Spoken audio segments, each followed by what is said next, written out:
মানবতা বিরোধী অপরাধের দায়ে মৃত্যুদণ্ডপ্রাপ্ত পলাতক আসামি শেখ হাসিনা ও আসাদুজ্জামান খান কামালের সম্পদ বাজেয়াপ্তের নির্দেশ দিয়েছে আন্তর্জাতিক অপরাধ ট্রাইব্যুনাল। বাজেয়াপ্ত সম্পদ দিয়ে জুলাই শহীদদের উল্লেখযোগ্য ক্ষতিপূরণ দেওয়া হবে। আদালতের এই আদেশের পর জনমনে কৌতূহল জেগেছে শেখ হাসিনা ও আসাদুজ্জামান খানের সম্পদ আসলে কত। 2024 সালে ডামি নির্বাচন নামে পরিচিত দ্বাদশ জাতীয় সংসদ নির্বাচনের প্রার্থী হিসেবে শেখ হাসিনা যে হলফনামা জমা দিয়েছিলেন সে অনুযায়ী তার ঘোষিত স্থাবর অস্থাবর সম্পদ ছিল 4,34,00,000 টাকা।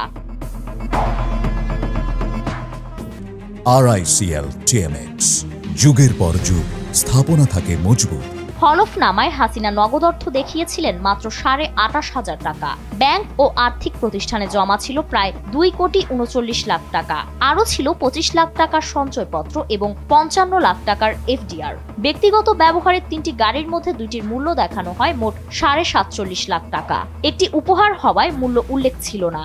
সোনা ও মূল্যবান ধাতুর মূল্য দেখানো হয় 13,25,000 টাকা, আর গৃহস্থালী আসবাব বাবদ দেখানো হয় 7,40,000 টাকা।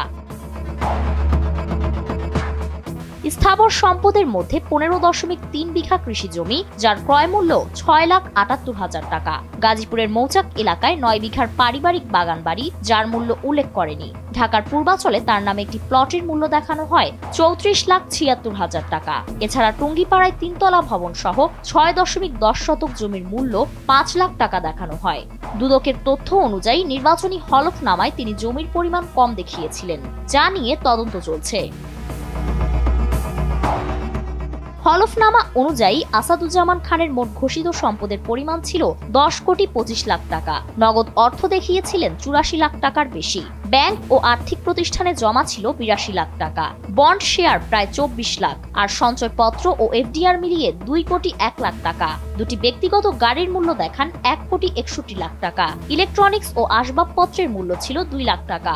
ব্যবসার জন্য ঋণ বাবদ তিনি 2,20,00,000 টাকার মূলধন দেখান। এছাড়া 10 ভরি সোনা ছিল, যার মূল্য উল্লেখ ছিল না।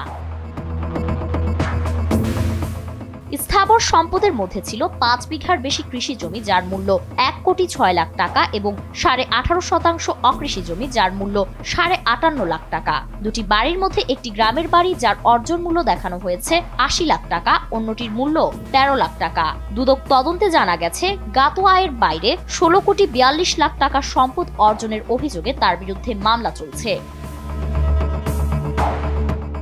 ফারিন রহমান প্রীতি, NPV।